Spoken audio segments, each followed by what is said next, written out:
Hello everyone, welcome to এডুসল ভাব। তোমাদের সকলকে এডুসল ভাবে স্বাগত। আজ আমরা পঞ্চম শ্রেণীর ইংরেজির ষষ্ঠ স্কুলটি করব, অর্থাৎ 6 নম্বর স্কুলটি করব।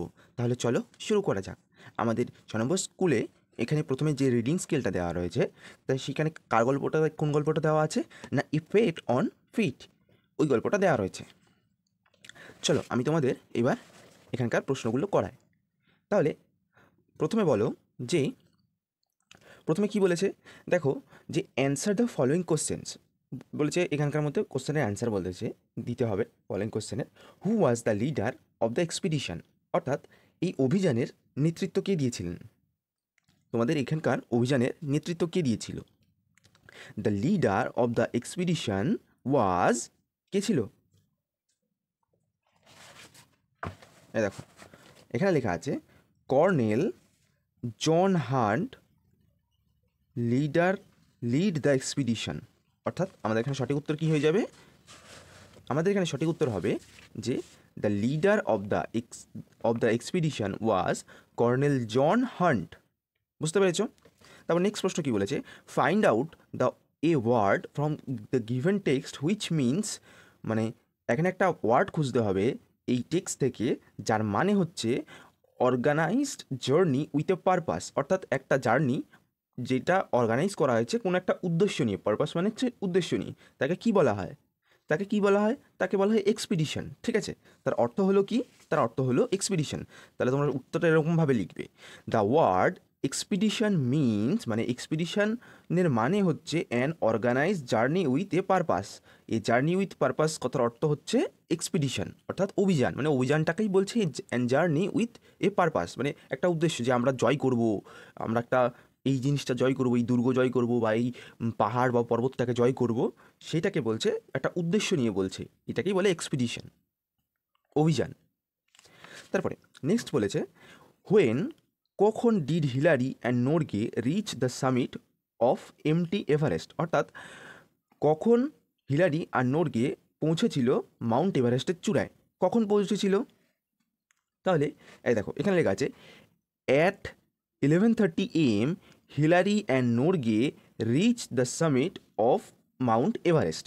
তাহলে আমাদের এখানে একটুখানি সঠিক একটু গুছিয়ে লিখি। তাহলে গুছিয়ে লিখলে কী হবে, Hillary and Norgay reach the summit of Mount Everest on মের 29 তারিখে। দেখো এখানে কত তারিখে লেগেছে, মের 29 তারিখ 1950, মের 29 তারিখ 1950। অর্থাৎ এই লাইনটা এখান থেকে এইটুকুনি তুলেছি, গুছিয়ে লিখেছি। কখন পৌঁছেছে না, 11:30টার সময়, 4টের সময় নয় কিন্তু, 4টের সময় তারা চড়ার জন্য উঠেছিল, বাট 29শে মে 1950, অর্থাৎ 1953 সালে 29শে মে তারা 11:30টার সময় পৌঁছেছিল। বুঝতে পেরেছ? সেই জন্য এটা এরমভাবে লিখেছি, Hillary and Norgay reach the summit of Mount Everest on May 29, 1953, 29শে মে 1953 সালে অ্যাট 11:30 AM, 11:30টার সময় উঠেছিল। নেক্সট প্রশ্ন কী বলেছে দেখো, how did they spend their 15 minute at the top of the mountain, তারা 15 মিনিট কী করে সময় কাটিয়েছিল টপ অফ দ্য ওয়ার্ল্ড, অর্থাৎ এই বিশ্বের সবথেকে উঁচু জায়গায় 15 মিনিট তারা কীভাবে কাটিয়েছিল?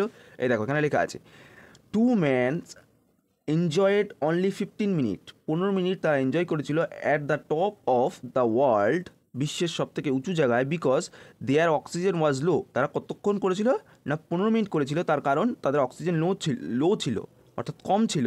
And they spend their time taking, কী করেছিল না ফটোগ্রাফস, তারা ছবি তুলেছিল, অ্যান্ড এনজয়িং দ্য ভিউ, এবং এনজয়িং মানে হচ্ছে যে প্রাকৃতিক দৃশ্যটা ছিল সেটা তারা এনজয় করেছিল। আর কি করেছিল না Norgay placed a food offering to god, মানে নোরগে একটা জায়গায় কী করেছিল না খাবার অফার করেছিল তার ভগবানের উদ্দেশ্যে। তাহলে আমাদের এখানে সঠিক উত্তরটা একটু গুছিয়ে লিখি। তাহলে they spend their 15 minutes at the top of the world taking photographs, enjoying the view, and Norgay place a food, এটা প্লেস হবে না প্লেসড হবে, placed a food offering to god. বুঝতে পেরেছো? তাহলে আমাদের সঠিক উত্তর কী হবে, যে তারা কি করেছিল না ছবি তুলেছিল, এনজয়িং মানে এবং প্রাকৃতিক দৃশ্য উপভোগ করেছিল, আর নোরগে খাবার রেখে এসেছিল একটা কার না ভগবানের উদ্দেশ্যে। বুঝতে পেরেছ? আচ্ছা নেক্সট কী বলেছে দেখো, বলেছে রাইট ট্রু ফলস করতে বলেছে। Edmund Hillary was A climber from New Zealand. Edmund Hillary ছিল নিউজিল্যান্ডের ক্লাইম্বার। এডমন্ড হিলারি ছিল নিউজিল্যান্ডের ক্লাইম্বার। এটা সত্য না মিথ্যা? এটা অবশ্যই সত্য। দেখো এখানে লেখা আছে Edmund Hillary A climber from New Zealand. তাহলে কোথাকার? এডমন্ড হিলারি তো নিউজিল্যান্ডের ক্লাইম্বার, অর্থাৎ কোথাকার ক্লাইম্বার? অর্থাৎ ক্লাইম্বার মানে হচ্ছে পর্বতারোহী। কোথাকার? না নিউজিল্যান্ডের। তাহলে তো এটা ট্রু হবে, সেই জন্য এটা ট্রু হয়েছে। নেক্সট কি বলেছে? Tenzing Norgay was a cricket player of India. Tenzing Norgay হচ্ছে একজন ক্রিকেট প্লেয়ার ছিল অফ ইন্ডিয়া। তেনজিং নোরগে একজন ক্রিকেট প্লেয়ার ছিল ভারতীয়? মোটেই না, সে একজন পর্বতারোহী ছিল। তেনজিং নোরগে তো পর্বতারোহী ছিল। এই যে এখানে লেখা রয়েছে, এই যে অ্যান্ড তেনজিং নোরগে আর শেরপা, একজন শেরপা ফ্রম ইন্ডিয়া। একজন শেরপা ছিল ফ্রম ইন্ডিয়া, ইন্ডিয়ার একজন শেরপা ছিল সে। তাহলে এটা ফলস হবে, সে তো ক্রিকেটার ছিল না, সে তো শেরপা ছিল একটা, তাহলে ফলস হয়েছে। তারপর নেক্সট কি বলেছে? During the expedition Hillary and Norgay came upon one particular difficult rock face which is now called Norgay step.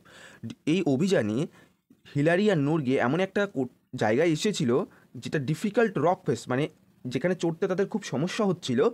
তাকে কি বলা হয়? এখন তাকে কি বলা হয়?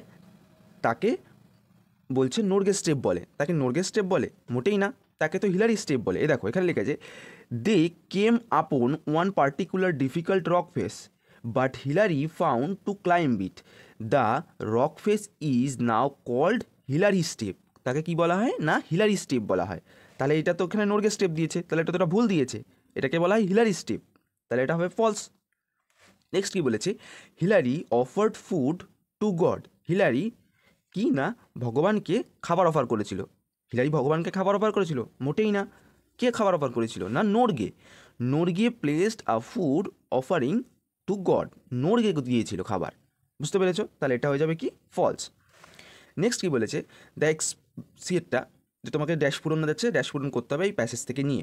তাহলে আমাদের প্রথমে কি বলেছে? এর দাগেরটা দ্য ব্রিটিশ এক্সপিডিশন এই ব্রিটিশ অভিযান টু মাউন্ট এভারেস্ট, অর্থাৎ এই মাউন্ট এভারেস্টের অভিযানটা, ব্রিটিশ এক্সপিডিশনটা ওয়াজ অর্গানাইজ করা হয়েছিল কত সালে? In 1953।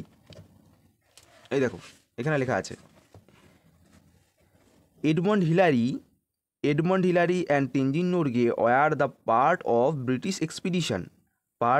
Expedition to mount Everest in 1950 যে অভিযানটা চালু হয়েছিল সেখানকার মধ্যে এডমন্ড হিলারি আর তেনজিং নোরগে ছিল সেই ব্রিটিশ এক্সপিডিশনের অংশ। তারপরে প্রশ্ন কি বলেছে দেখো, Hunt selected a team of people all of whom war.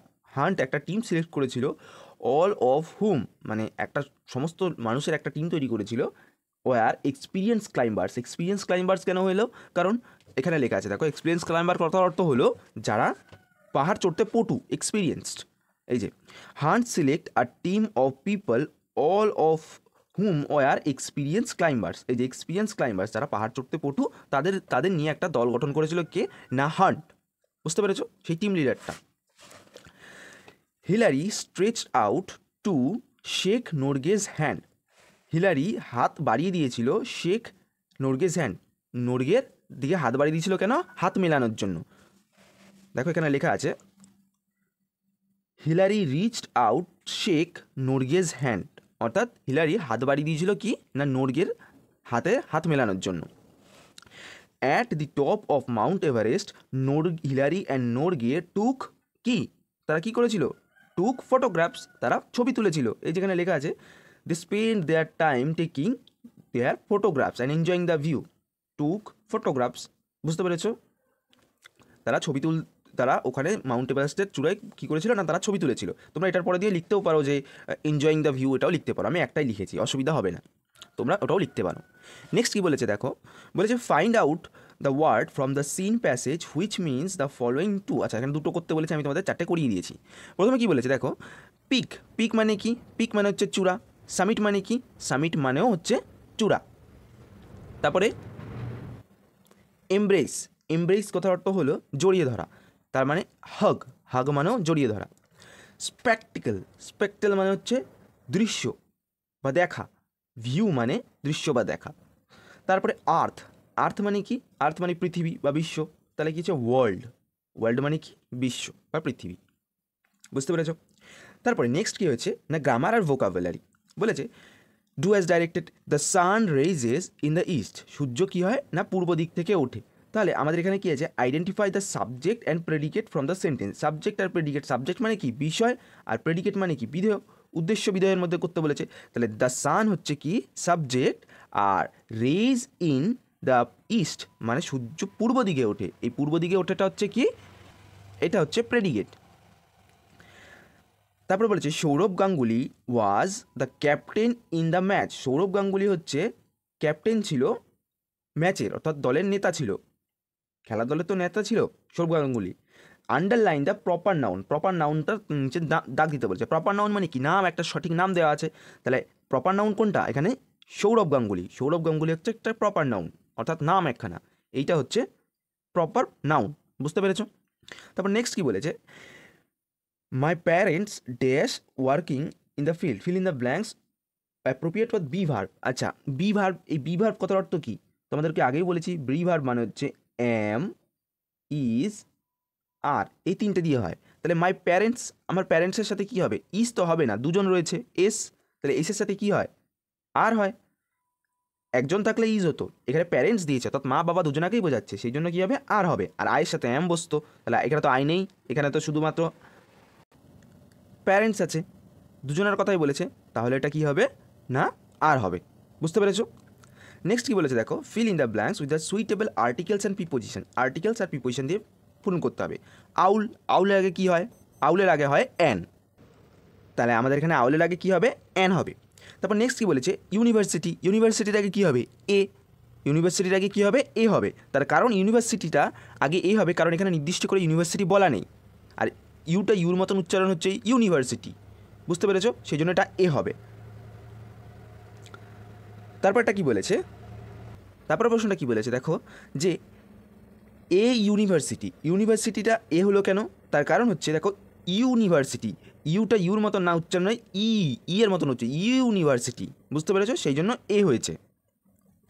তারপর নেক্সট কী বলেছে না, সাচ এ গ্রেট ম্যান, একটা মহান মানুষ, কি man in a shirt, in a shirt একটা জামার মধ্যে, একজন মহান মানুষ কী হচ্ছে? ইন এ শার্ট একটা জামা পরে রয়েছে, এই জন্য ইন এ শার্ট হবে। তারপর নেক্সট কী বলেছে দেখো, ফুলমণি লাভস টু ওয়াচ, এখানে ফাঁকা জায়গায় কী হবে? To watch, to watch Chhau dance performance during festival, Chhau নৃত্য পছন্দ করে ডিউরিং ফেস্টিভ্যাল, সাংস্কৃতিক অনুষ্ঠান বা মেলার সময় না ছৌ নৃত্য পছন্দ করে ফুলমণি। নেক্সট কী বলেছে দেখো, জেন্ডার পাল্টাতে বলেছে। বি, বি এর জেন্ডার পাল্টালে কী হবে? বি হবে drone, DRONE, drone, bee drone. Bee মানে কি? মৌমাছি, বুঝতে পেরেছো? আর গুজ, গুজ মানে হচ্ছে কি? হাঁস। এটার জেন্ডার পাল্টালে হবে কি? এইটা হবে জেন্ডার, ঠিক আছে? এটা জেন্ডার, GENDER, ঠিক আছে? এটা আলাদা। জেন্ডার মানে হচ্ছে তোমার লিঙ্গ, এটা আলাদা। আর এই জেন্ডার এটা কিন্তু আলাদা, এটা গুজ হবে জেন্ডার, GANDER, জেন্ডার, বুঝতে পেরেছো? নেক্সট কি বলেছে, write one sentence using positive pronoun, positive pronoun দিয়ে তোমাকে একটা সেন্টেন্স লিখতে হবে, আর one sentence using personal pronoun, personal pronoun দিয়ে তোমাকে একটা সেন্টেন্স লিখতে হবে। কি বলেছে, positive pronoun, this book is mine. আচ্ছা, তোমাদের তার আগে পজিটিভ প্রোনাউন সম্পর্কে জানতে হবে। পজিটিভ প্রোনাউন কথার অর্থ হচ্ছে, আমি তোমাদেরকে দেখাচ্ছি, দাঁড়াও।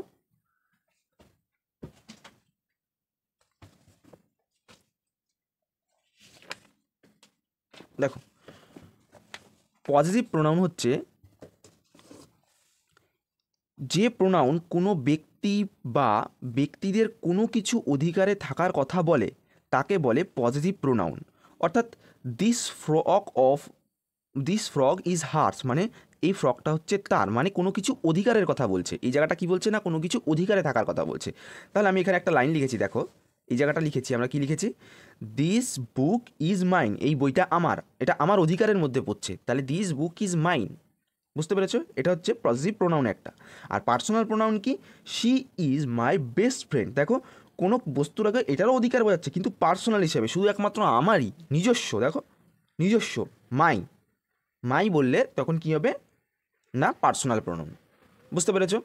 তাহলে আজকে এই পর্যন্তই, আবার দেখা হবে পরের ভিডিওতে।